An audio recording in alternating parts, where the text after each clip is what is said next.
আসসালামু আলাইকুম গাইস, কেমন আছেন সবাই? সিএসএস টিউটোরিয়াল 2 এ আপনাদেরকে স্বাগতম। আজকে আমরা দেখব সিএসএস গঠন, সিএসএস কোন গঠনটা ফলো করে আমরা সিএসএস কোড লিখব। প্রথমে আমরা এই এই জিনিসটা দেখব, এই জিনিসটা কি, এই জিনিসটা ফলো করে আমরা আমাদের সিএসএস গুলো লিখব। ফার্স্টে দেখা যাচ্ছে সিলেক্টর। সিলেক্টরটা কি একটু দেখে নিই। সিলেক্টর কাজ কি? HTML এলিমেন্ট বা এলিমেন্ট গ্রুপ নির্বাচন করা, যেগুলোতে স্টাইল প্রয়োগ হবে। আপনি যে এলিমেন্টকে আপনি স্টাইল দিবেন সেই এলিমেন্টটাকে নির্বাচন করা, এটা হচ্ছে সিলেক্টরের কাজ। ওকে, এটার এটা কী ধরনের হতে পারে? এটা হচ্ছে যে কোনো একটা HTML ট্যাগের নাম হতে পারে সেটা ক্লাস, হতে পারে সেটা আইডি, হতে পারে একটা অ্যাট্রিবিউট ইত্যাদি। উদাহরণস্বরূপ আমি একটা পি ট্যাগকে ডিজাইন করব, ডিজাইন করব।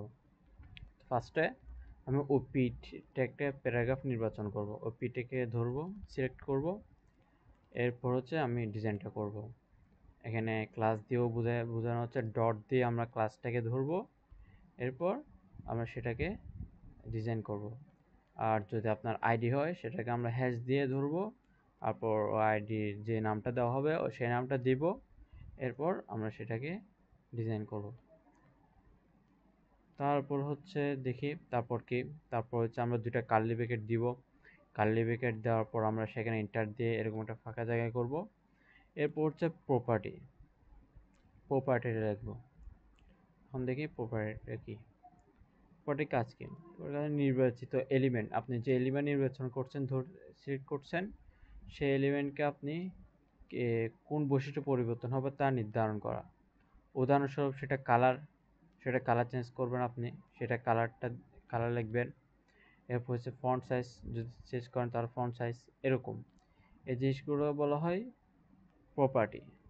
মানে আপনি কোন বৈশিষ্ট্য আপনি যে যে চেঞ্জটা করবেন সেই জিনিসটা আপনি লিখবেন। ওকে, এরপর হচ্ছে আপনার একটা ক্লোন দিবেন। এরপর হচ্ছে আপনি সেই প্রপার্টির ভ্যালুটা লিখবেন, সেই প্রপার্টির মানটা লিখবেন।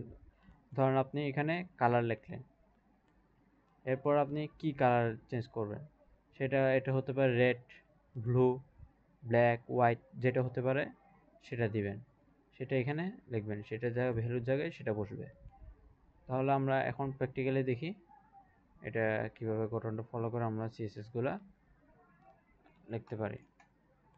ওকে, ফার্স্টে আমি প্যারাগ্রাফটাকে কি করব, ডিজাইন করব। তো আমি প্যারাগ্রাফটা লিখলাম, আর এটা হলো সিলেক্টর। তো প্যারাগ্রাফ লিখলাম, এরপর দিব আমরা কার্লি ব্র্যাকেট। ওকে, কার্লি ব্র্যাকেটের মাঝখানে আমরা এন্টার দিব। এন্টার দেওয়ার পর এরপর আমরা লিখব প্রপার্টি। আমাদের প্রপার্টি কী হতে পারে? ধরুন আমি কালার চেঞ্জ করব, তো আমি কালার লিখব, আর এটা হচ্ছে প্রপার্টি। এরপর আমরা একটা ক্লোন দিব।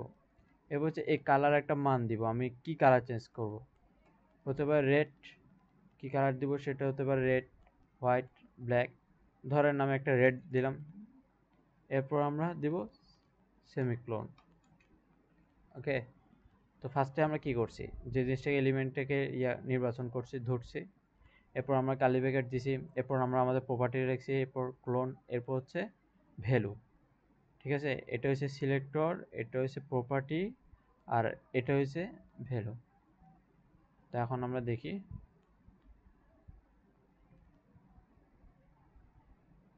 সরি, এতো